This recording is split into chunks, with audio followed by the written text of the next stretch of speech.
The growing friendship between India and Russia has shaken the Western countries. While the 27-member European Union was imposing strict sanctions on Russia, India stood as a strong shield for Putin, nullifying the Western strategies. This incident exposed the hypocrisy of the Western world, and India roared, saying, "We will get oil on our terms. The benefit will be ours." India alone brought this powerful group to its knees. Russia provided India with cheap oil and rare missile technology, which made India unaffected by the Western sanctions. On one side was the powerful bloc of 27 European countries, and on the other side stood Russia alone on the world map. Western nations had woven an economic trap to destroy Russia's economy and bring Vladimir Putin to his knees. When the 18th and most severe round of sanctions was imposed on Russia, the world believed that Putin's game was over. But they hadn't anticipated India. At a time when Russia was surrounded from all sides, India became such an unbreakable wall of friendship that it became impossible for the West to penetrate. India not only openly challenged these sanctions,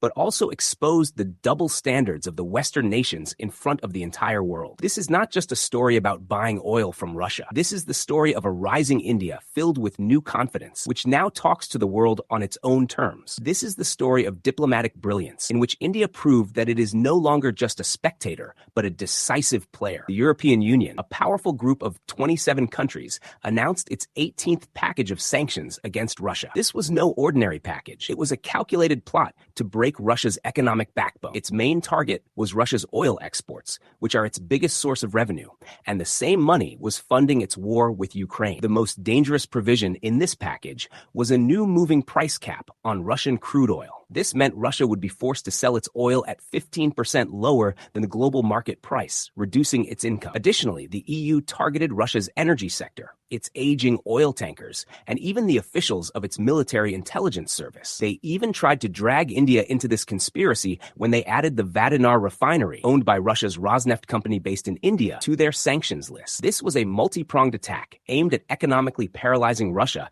and isolating it globally. The West was confident that after this 18th strike, Putin would have no choice but to bow down. But all their calculations failed the moment India entered the scene. When the entire world remained silent, India stood like a thunderbolt in support of its friend Russia. India not only criticized the EU's move harshly, but also called it hypocrisy and double standards. Ministry of External Affairs spokesperson Randhir Jaiswal made a statement that completely exposed the Western nations.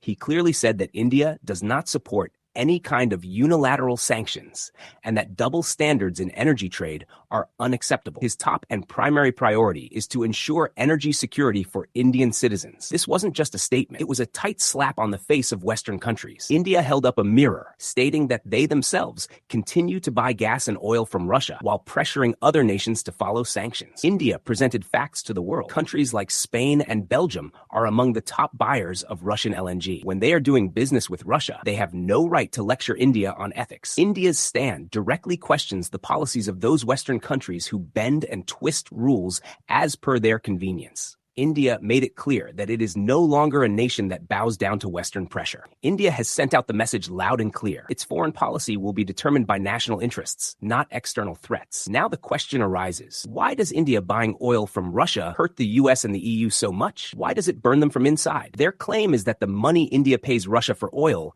is being used by Russia to fund the war in Ukraine. They believe that India's purchases are giving Russia the economic strength to continue the war. But India has outright rejected this logic. India's response is clear. We don't care what you think. What matters to us is that our 1.4 billion citizens get affordable and secure energy, and we'll get it from wherever we want. And India has not just said it, but done it. Before the war started in 2022, India bought almost zero oil from Russia. But today, the figure has crossed over 1 million barrels per day. India is buying oil at discounted rates from Russia, which has greatly helped fulfill India's energy needs and control inflation. This is India's masterstroke, where it turned a global crisis into a national opportunity. It shows that India is no longer a puppet in this global oil game, but an independent and powerful player. This battle is not just about oil and sanctions. There's another deeper, more strategic battle going on behind the scenes. The battle to challenge the global empire of the US dollar. For decades, most of the world's trade has been conducted in US dollars. This gives America unlimited power. It can sanction any country and cut it off from the global banking system. India and Russia are working together to shake this foundation. Both nations have devised a new mechanism for mutual trade, the rupee-ruble mechanism. This means India can now pay Russia in rupees for oil instead of dollars.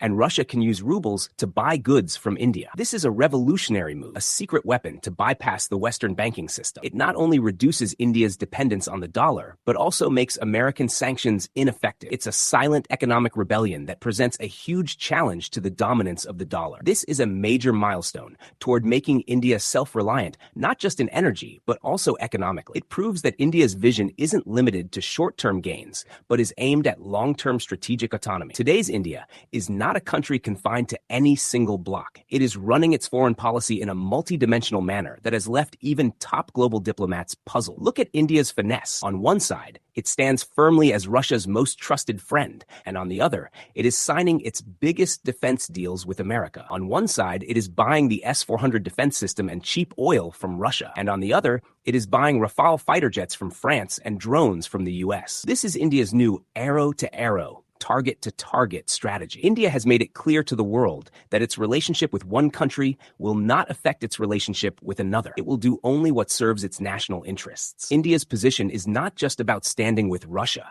It also sends a strong and clear message to China and Pakistan. When India didn't bow down to the pressure of 12 Western countries for its oldest friend Russia, thinking it will surrender to China or Pakistan is laughable. This is a demonstration of India's strategic autonomy that's enough to instill fear in the hearts of its enemies. This is the non-alignment 2.0. But now India is not just neutral. It plays the role of a balancer, a power that, without being directly involved in war, influences the balance of power through its diplomatic and economic strength. How did you feel after knowing about India's bold and self-respecting stance? Doesn't it make you proud to be an Indian? Share your opinion in the comment box. To watch more such knowledgeable videos, don't forget to subscribe to our channel.